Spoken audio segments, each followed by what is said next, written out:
धेरैचोटि धरान आइयो, तर थुक्पा खान आइयो, घुम्न आइयो। यही बाटो चाहिँ म कतिचोटि गाउँ गएँ, कतिचोटि म भेरेटार गएँ, हिरे गएँ, धनकुटा गएँ, तर फर्स्ट टाइम धरानमा म एउटा कामले मात्रै आएको छु। This is KTM showroom. And यो केटिएम सोरुममा फेरि म बाइक लिन आएको होइन, मेरो बाइक तपाईँले स्ट्यान्ड बाई यहाँ देख्न सक्नुहुन्छ। स्पेसली यो बाइक लिन आउने चाहिँ व्यक्ति हुनुहुन्छ हाम्रो वीरेन सर।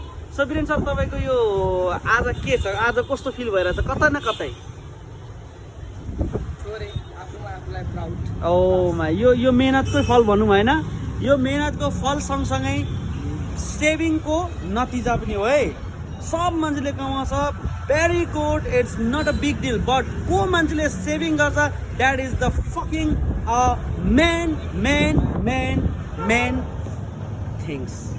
अङ्ग्रेजी मेरो यस्तै हो, भुत्ला भाङ हो। अङ्ग्रेजी बुझ्नेले बुझ्छ, नबुझ्नेले तेरिका म जस्तो 220 मा कुद्छ, बुझ्नेले ल हेर्नुहोस्।